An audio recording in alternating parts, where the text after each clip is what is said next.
seating wise? Yeah, the other room is ridiculous.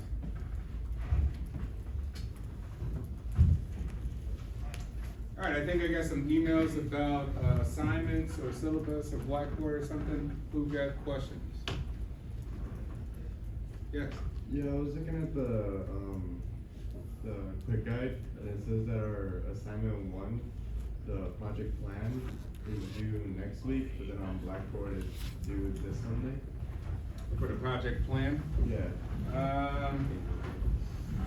Okay, so for the cases and the quizzes, I'll post those Friday. So Friday afternoon, so you have the whole weekend to complete the case and the quiz. It shouldn't be that long. For planning of the project, maybe we'll save that to next week. Next week? We'll save it to next week. Okay. Yeah. We'll talk about it maybe next Monday, get to the first week. Any other questions about, yes?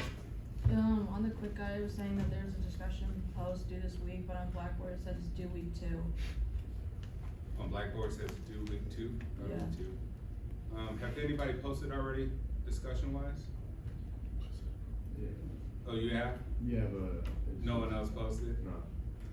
Okay, I mean, if you can, if you can post by Sunday, post something, right, so we can stay on schedule of just kind of having something posted each week.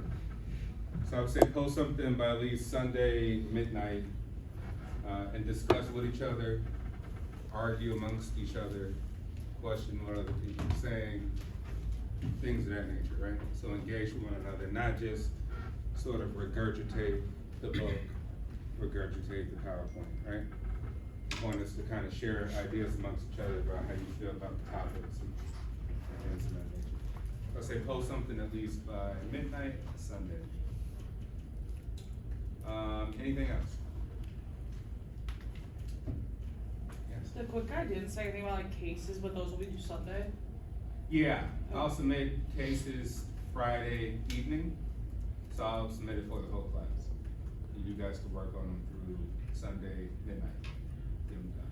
The same will be with the quizzes too.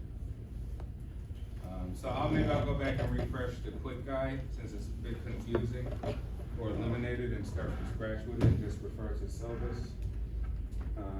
But I'll go back and edit that, revise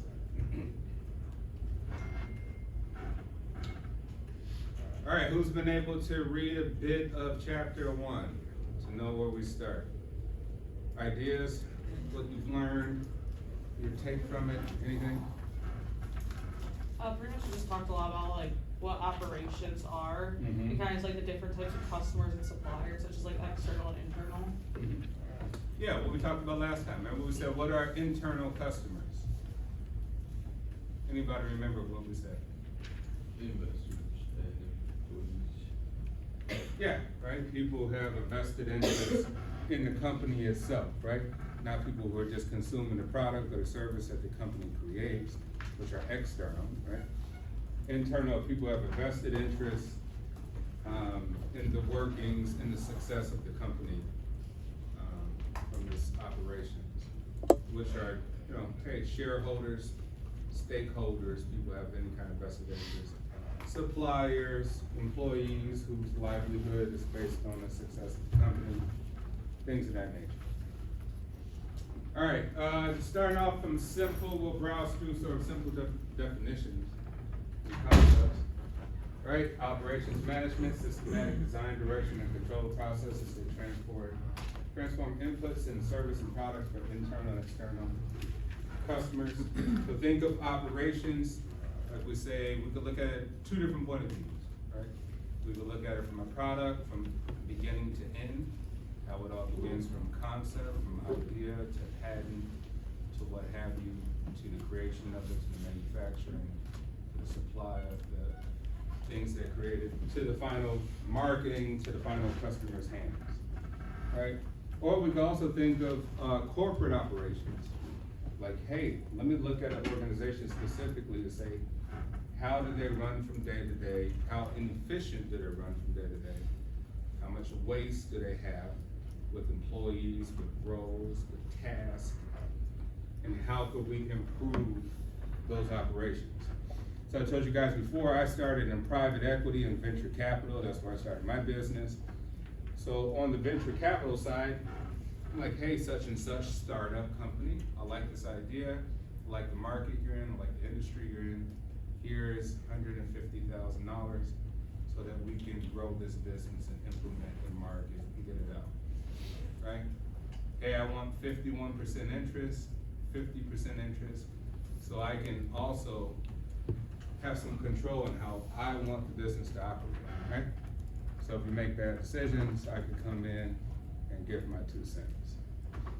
Why is that important? Because things may need to be changed from my point of view on how the business is inefficient, got too many employees that do nothing really of value, or we're leasing instead of purchasing the real estate.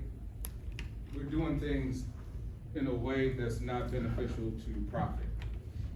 When we say we see all these businesses that make a ton of revenue, but if you look on a balance sheet, profit, loss, income statements, they don't make any profit. They owe a lot of debt. They constantly owe a lot of debt. So with private equity and venture capital, I would come in and try to make it more efficient how the business runs itself from day to day. So think of it from that way. So 2 perspectives. One is corporate operation, how does a business run and how do you make it improve itself? Number 2, on a larger scale, how's the entire process run if you have a product or a service that you're selling? How do you make that better? How do you make it better quality? How do you make it more efficient? How do you make the product even more cost effective for consumers? Simple to understand process, activity, or group of activities that takes one or more inputs, transport them, and provides one or more outputs for a customer. We're taking things and we're converting them into things. So think of that conversion, right? Operation, group of resources performing all or part of one or more process. And that's how we come up with the working definition of operations management, managing processes and systems that transforms inputs. Now, supply chain, right? That whole kind of synchronization of a firm's processes with those of its suppliers and customers to match the flow of material, services, and information with customer demand, right? Time is of the essence. If it takes too long to get the product finished and in the customer's hands, then you're probably gonna lose a ton of money, or the product may not have the demand at one's head because it took too long. The marketing has dissipated psychologically from people's minds. They forget that it exists, your product or your service. Or it got there too late and now you have to increase the price and nobody wants to buy it at that price, right? So these are all things you have to kind of take into consideration. Where is the stuff coming from? We live in a global marketplace. Hey, are you outsourcing a call center for Sprint, T-Mobile, Verizon, AT&T? Is it more cost efficient to outsource it to maybe India or somewhere else? Or will the quality of the customer service go down and people complain and say, hey, I no longer want Verizon, T-Mobile, or whoever, because I can't get a hold of the people quick enough, I don't get my problems resolved. There's a lag in communication or a gap there. So sometimes making these decisions, you have to think about quality as opposed to just being on the cheaper side, saying this is more cost efficient to do this, right? And it may not be more cost efficient because you have to train people. So you gotta match the flow of material, services, and information with the customer's demand. Time is of the essence with the synchronization process. Right, and supply chain is an interrelated series of processes within and across firms that produces a service or product that satisfies customers. Right? End result, are the customers satisfied with this process? Are they satisfied with the end result of whatever you're giving them? Your banking experience as a service, right? Are they satisfied with that? Your Apple iPhone, are they satisfied with the cost? They're satisfied with the design. They're satisfied with the time that it came out. They roll it out. That is the key factor here, because without your customers, you have no capital. Right here, and we're just looking counterclockwise, integration between different functional areas of the business versus others. Right? Here we need to acquire the money, how we're gonna start a business, make it operate, pay people, buy the real estate, et cetera, right? We need to acquire financial resources and capital for inputs. How do we do that? What are some of the options to acquire capital to make things run? What are your options?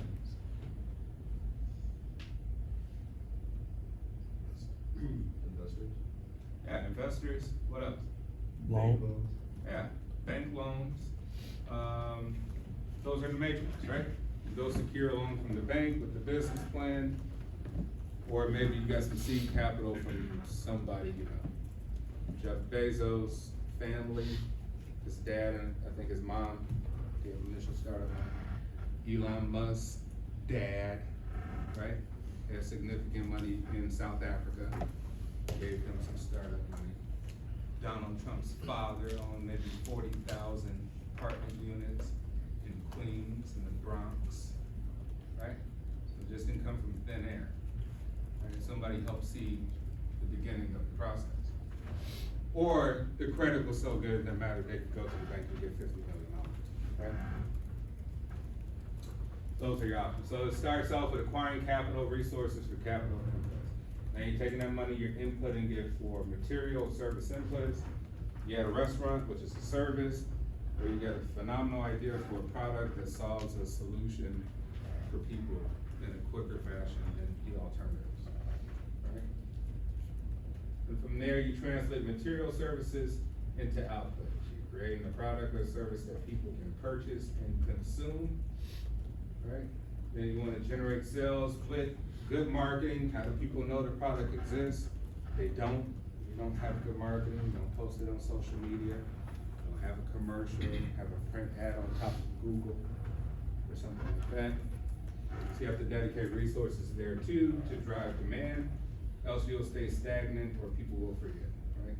Attention spans are very short, so you gotta keep people engaged. And then you got your sales revenue, right? Which we said nothing about profit, it's just revenue. Hey, we make a ton of money, but you don't make profit, right? Two distinct things. We make a ton of money. We pay a ton of employees, we pay a ton of rent. We pay the CEO a ton of money, the VP, the general counsel lawyer for the company, but we haven't turned a profit at all, right? We're still paying the bank back, we're still paying the investors back. But we haven't exceeded the point past equilibrium, right? To have a profit. No net income, basically. Then you got all your support functions, right? You need somebody to do the accounting, so you're doing things in a legal manner. You have to do the taxes correctly, not being fined, you're not being sued, right? You need your information systems to communicate to everybody. Hey employees, this is what we're doing. Hey VP, this is the decision we made. Hey, we got a meeting coming up. We've divided people into groups to take on different projects within the organization. Hey suppliers, we need this by this date. Could you cut us a deal? If we buy 50 million units of this, give us 30% off. We need all these systems in place to communicate, right, effectively, so that things run smoothly. And then from there it comes back. Yeah, like, all right, we made a ton of revenue, now what? Hey, we can show the bank that we make money. Bank says, hey, it's great you make money, you proved it to us, you make money. Show it, right? You file your taxes, all your government stuff. Guess what? Here's another $100 million. Now you go open more stores, create more products. Maybe you do an offshoot of a new one, right? iPhone 1, now you got iPhone 3S, now you got iPhone 12, iPhone 14, right? You increase and improve on the product. Unless you have like Rare, where the product kind of stays the same forever. What are some exceptions? The unicorns of the business world. What are some of the unicorn companies? We're like, hey, we don't have to change much. Microsoft. Buy this forever. Microsoft, like they're like programs, so like Word, Excel, Yeah, stuff like I think that. Microsoft's a good one. I've been using Word since I was in grade school, right? Still using Word, right? Still using PowerPoint, still using Excel. So yeah, Microsoft have something that they patented, nobody can copy it, right? There's huge legal fines and people gotta pay up. So they found something that's very simple, and then you can argue to be like, yeah, they're a monopoly because really what they have in their patents don't allow really anybody to create much else, with the exception of Apple, Google Sheets, right? The main big guys. So you can argue that there's just a few players and doesn't allow for anybody entry to the barriers that are already there. But nevertheless, they're a unicorn, right? What else? What other companies? Like candies come to mind, like Kit Kat, Reese's. Yeah, absolutely, right? Guess what? You're accustomed to Snickers, you're accustomed to Flip, you're accustomed to Reese's Pieces, and you're not gonna get an off-brand. You're gonna pay the extra money to get you Hershey's, you know? You're not gonna get an off-brand, that's why it doesn't taste the same. You've already formulated in your mind that a specific taste satisfies your craving. When you taste anything, the sugar is off, the salt is off, whatever. Like, nah, I'll never find that again. I need the real thing.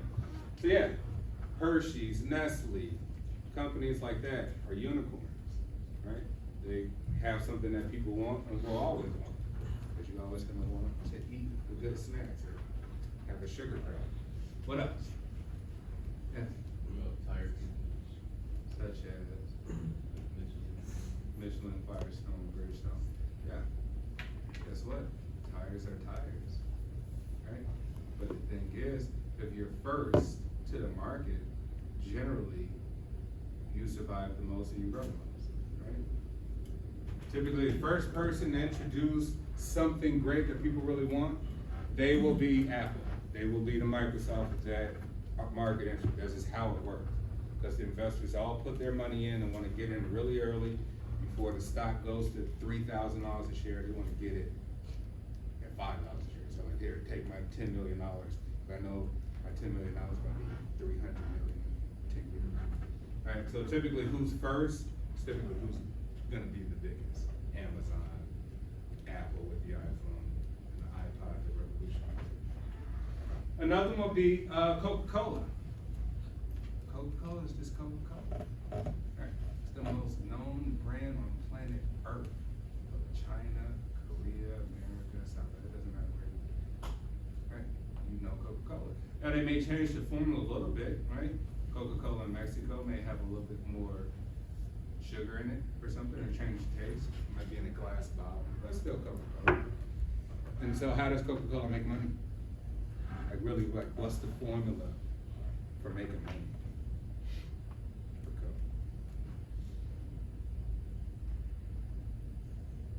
How they do it? No, literally the formula, the syrup, the formula. They have a patent on the secret formula that, you know, people claim nobody knows, right? What the secret ingredients is. Some people claim it's actual still cocaine, which they used to put in there, but it's not. But they have they have a patent on the formula. So no other beverage out there can taste like the Coca-Cola, else they'll be sued.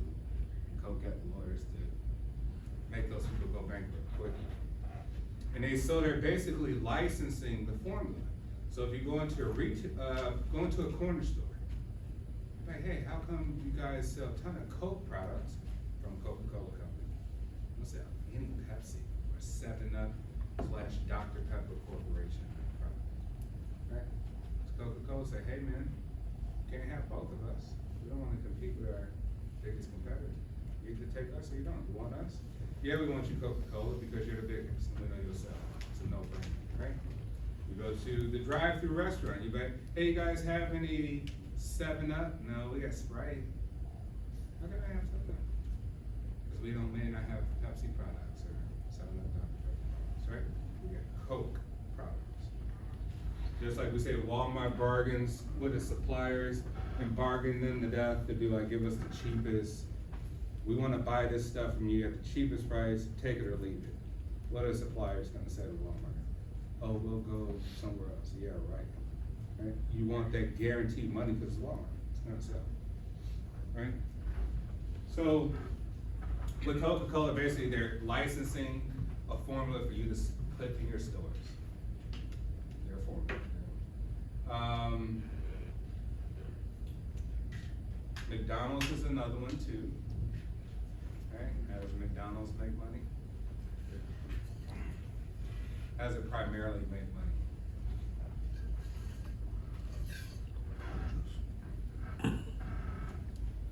Recipe. Hmm? Recipe. I mean, you can say the products, right? Yes. Franchising? Yeah, then franchising. Hey, you're taking our idea, you're taking our branding of fries with the package, with the red package, our fries to where they're made, we're supplying them, we're supplying you the machines, we're supplying you to have a certain interior design in here, we're supplying you McDonald's identity. And guess what, we're gonna supply you the real estate too, Mr. and Mrs. Franchisee. You can have this place, you don't own it, you never will own it, ever. You never will own McDonald's products, but you know you're gonna make a lot of money off of it, right? So you should be satisfied. So that's how it kind of worked with the licensing and the franchising. The licensing our brand, right? We give you rights to use it, right? Contractual agreements. And therefore, now you're able to make money, and we're able to make money off of you. But obviously McDonald's makes way more money off of the franchisees. So it's just, in essence, it's a way to really think about, man, how do these companies really make money? You have to start thinking about it, right? Because from a generic business point of view, like, yeah, we know Microsoft, we know Apple, we know, but really you have to dissect, man, what's the process by which they actually make a lot of revenue? And that's the mode of thinking we need for this class. Like, what is the actual system, the actual process?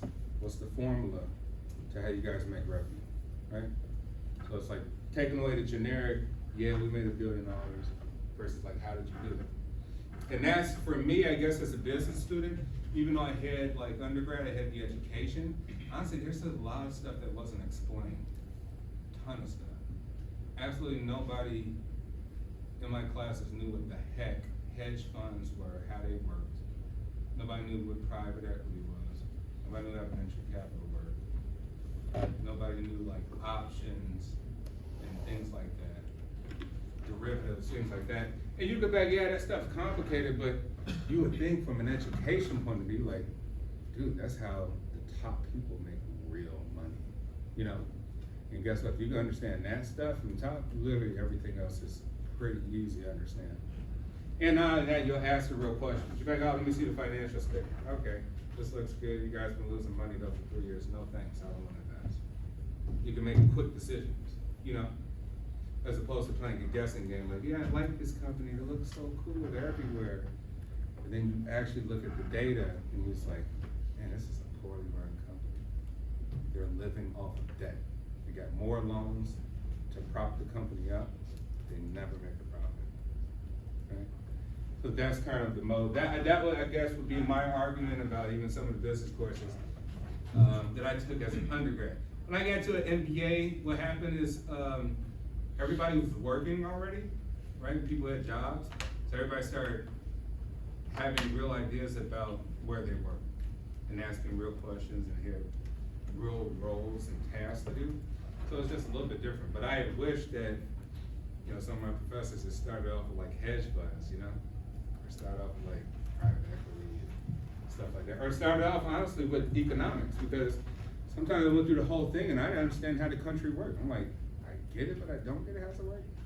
One person's income is another person's expense, right? And it's why we need people to spend. Hey, government gives stimulus, stimulate the economy. The economy, what's that mean? Well, someone's livelihood is based on you buying the product. The sweater you bought creates people to pay their mortgage. The shoes you bought, the laptop, it creates the cycle. And when you stop buying, the cycle gets smaller, right? If nobody buys, prices go up. Then we start having inflation, right? Because people are like, hey man, I don't, you're like, how does it make sense that we're more broke than we were a couple years ago, but the prices are 2 times as much. Like, that makes absolutely no sense, right? So if you understand the cycle and how, think of this, there's about $2.3 trillion in cash circulated in the United States right now. Who's in control of the cash in this country? Who actually produces the cash to be in the country? The Federal Reserve, right? Federal Reserve is quasi-government. Quasi, it's a separate entity, right? The Treasury Department takes your taxes and is able to spend the money. So sometimes the government, who's the largest employer in this country? Who employs the most people?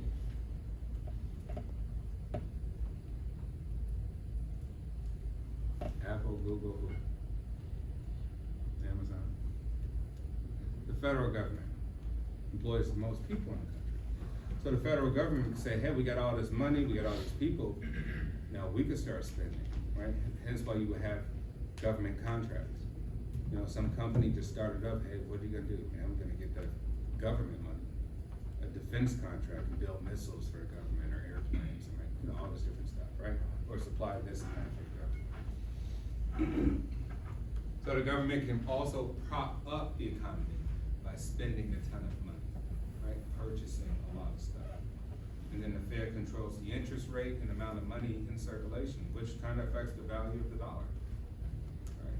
So if the Fed raises rates for interest rates, nobody's gonna take it, right? It's too expensive to even loan money. It's too expensive to get a loan. I don't want a loan right now. The rates are ridiculous. Right? So anyway, just think of those basic concepts, not to get too far off topic, but it's just a way to think of like, man, how does this whole thing work? And the better you can understand how it all works, the easier understanding processes and systems and inputs versus outputs become. You know, the point is not to make things complicated, it's to make it like very elementary stuff. Question?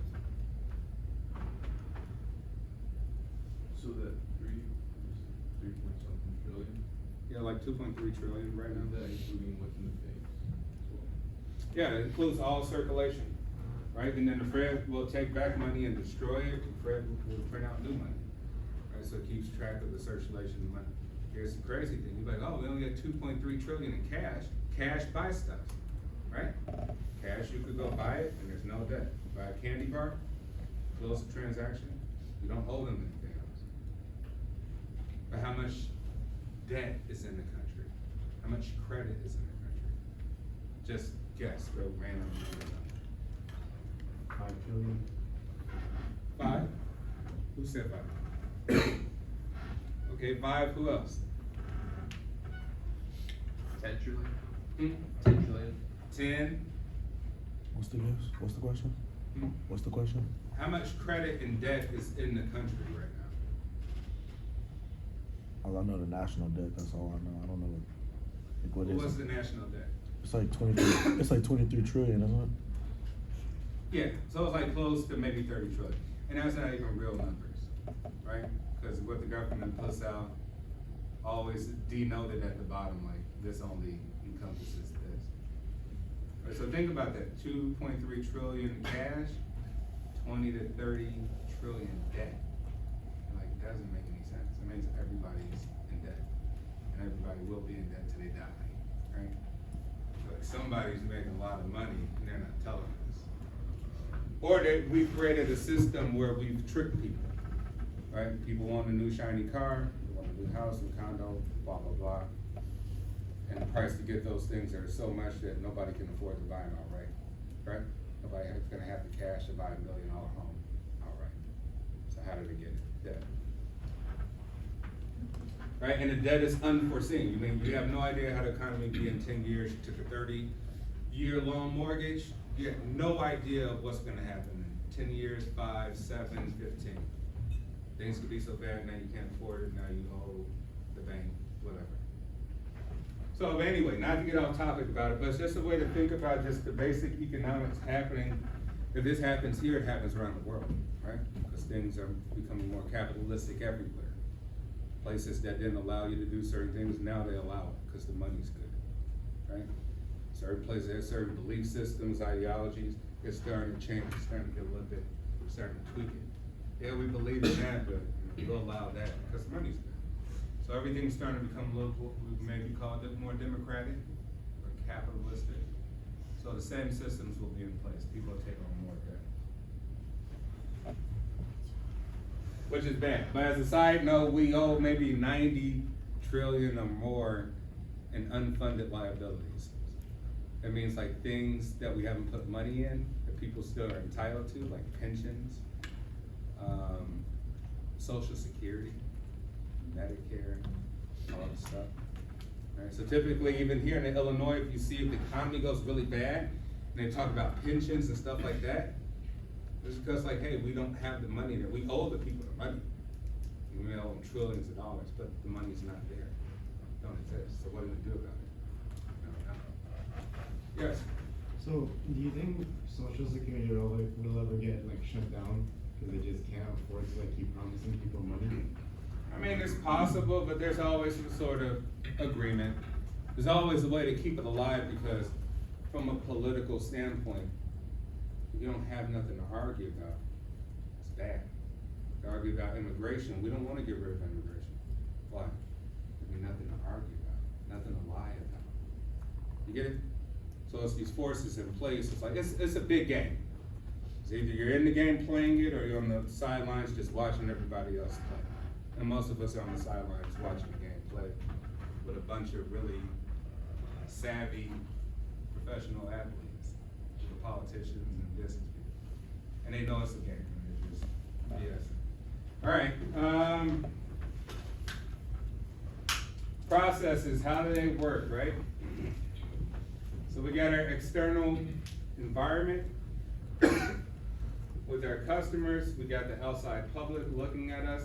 And typically, things we talk about in this class are public companies, not private. So we have an understanding what's the difference between public and private companies? Kind of like the distinction between them. What's a public company? Yeah. I'm guessing it's company that's on the stock market that anyone can buy a share in. Yeah, right, a listed company that the public has the opportunity to buy. And those companies are different than private, because private, you don't know anything about, right? You can't have access to their financial statements. You don't know how much taxes they pay, you may not know how many employees they have. You won't know anything, they're private, right? They may not have a board of directors to make sure everybody's money is secure and that decisions kind of encompass everybody and not just one guy. But public, you have to go through the Securities Exchange Commission. And you gotta file all this stuff. You have to be very transparent, right? So if you lost a ton of money, everybody will know. It's not gonna be a secret, right? So that's the difference. You're listed on an exchange, New York Stock Exchange or what have you. And so the public companies are the bigger ones. Obviously, if they're listed, everybody can invest, and there's a lot of investment, so they're the biggest companies, right? The unicorns are like multi-billion-dollar companies that are private. They rarely ever exist, ever, right? You just, that type of money, to get that type of money and make it grow is just extremely, extremely difficult. Once again, the largest companies that are private equity companies.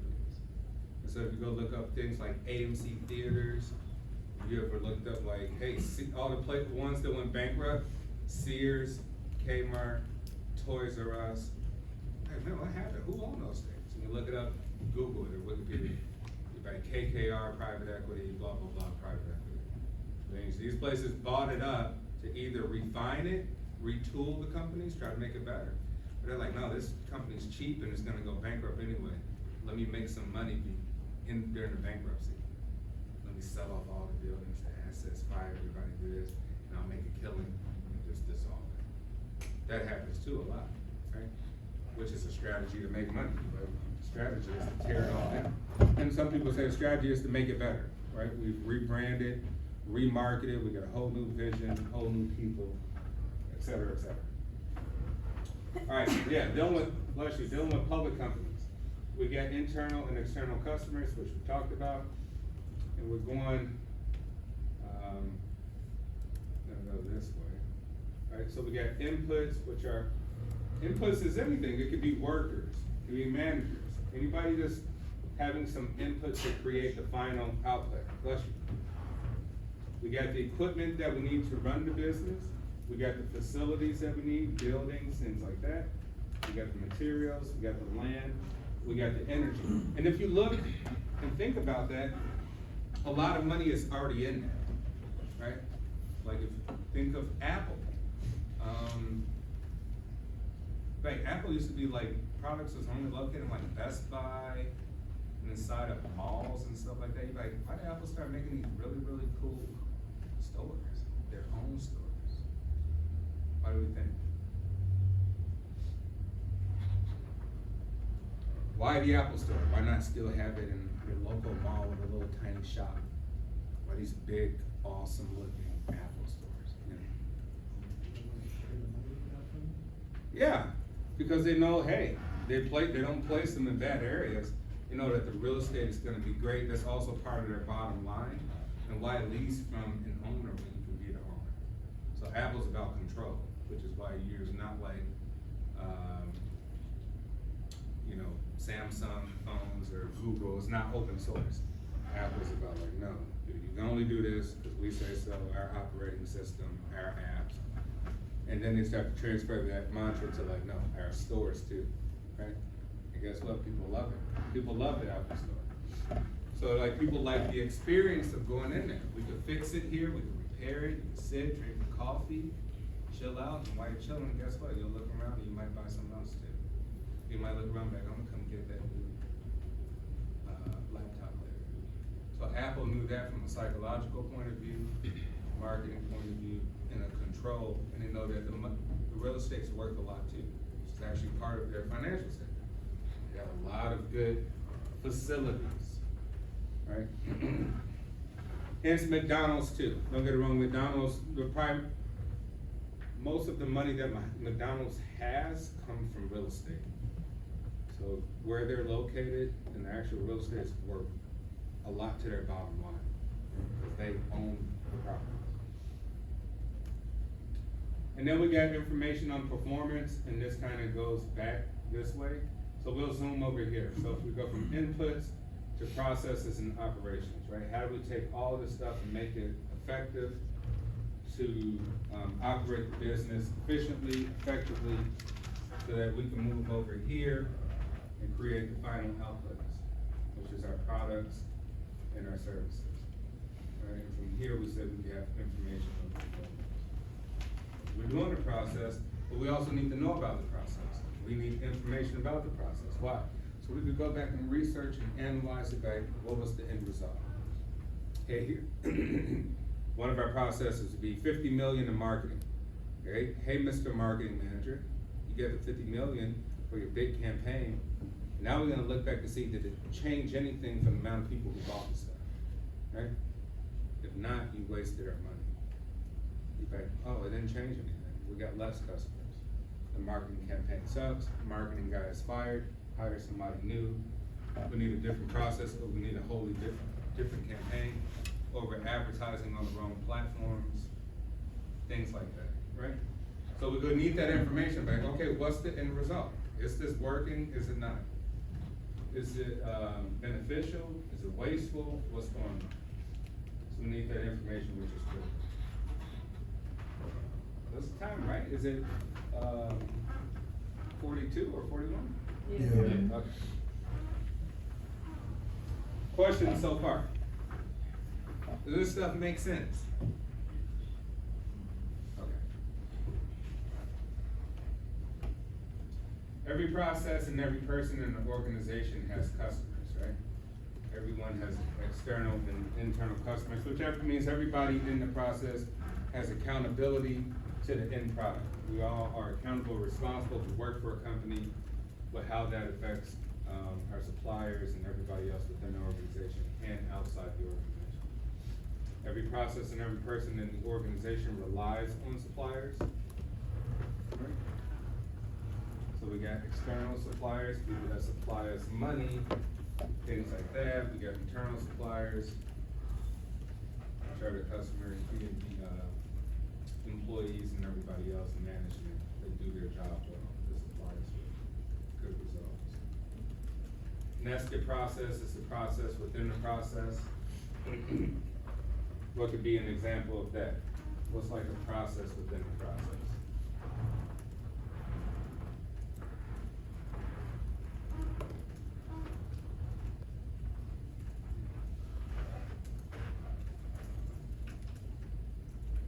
Like an assembly line? Yeah. Yeah, think of assembly lines, manufacturing, right? You have a process, you have different steps, but you got steps within inside the steps too. So it's anything that has sort of a big process, but the details inside of that process. So think more detail. Service and manufacturing processes differ across nature of output and degree of customer contact. So how do we differ between manufacturing and service, right? Services is like, hey, restaurant, think about it. Not only you ate the food, and maybe the food was good, but you got some intangibles. You're like, well, man, was that a nice environment here? Man, you gotta see that place. The ambiance is just off the charts. The view that you can see from where you sit, you can't put a price on it, right? The people are so friendly. Can't put a price on it, right? It has value. Silverware, right? China, everything. Has anyone ever been to Restoration Hardware down in the Gold Coast? 3 Arts Cafe, right? So I live right down the street from there. But I think it's like the greatest. I think they hit the nail on the head. Anyway, so they have like a glass atrium with trees and all these different things as part of their restaurant, but it's a furniture store. It's like the highest end furniture store. Like gorgeous rooftop, patio, all these different things. But if you pay attention, everything is just so meticulously well done. From the silverware, to the china, to the service, to the environment, to the colors, that no matter what, you probably will come back, and you'll probably tell other people to go, you know? So stuff like that is invaluable, even as opposed to, hey, was it the best food or not, right? Because there's value beyond just the taste of it. But then you also get places where you're like, man, I just go to a hole in the wall because they got the best tacos, right? There's value in that too, right? I could care less about ambiance and all that. Different type of customers, that people want different things and different experiences of value. So there's some intangibles, things you can't really touch. That's really important. Output cannot be inventory. Think of restaurants again. Food went bad. How are you gonna inventory avocados past day 3? No, the avocados are black inside. They're gone. They're wasted, right? And that's why a lot of restaurants don't survive. About 80% of restaurants fail. Because it's all about timing, it's all about, working against getting all this food that can go bad and getting it out to customers enough time. High customer contact. We could think of even Starbucks. Yeah, they have a product, lattes and coffees and things like that. But you also interact with baristas, right? So they've created something that's intangible. Remember I talked about first class Dunkin' Donuts versus Starbucks. Are there baristas at Dunkin' Donuts? Says Starbucks, right? And we bought it. We bought into it, right? Just somebody making some coffee and some drinks. But it may be a little bit more complicated drinks. You're like, well, Dunkin' Donuts is not making frappes and frappuccinos and all this stuff, right? But anyway, so that experience is intangible. And you're like, well, I'm working with people who are kind of like bartenders, but they're doing it for coffee-related drinks. And this is also an experience. They wrote my name on it. I'm gonna take a picture of Instagram and show it. This is important. It's valuable to me, right? Who took a picture of their Dunkin' Donuts, large, medium, cream, sugar? You get what I'm saying? So the point is but these companies recognize that, and that's part of the intangibles about, hey, you really got something going here. I don't know what it is. We can't put our finger on it. You might not even measure it. What you got going on here, Starbucks, it works, Whatever you got going on. Right, short response time, you're not waiting all day for your coffee. You gotta come in a few minutes because you're on the go, or it's gonna get cold.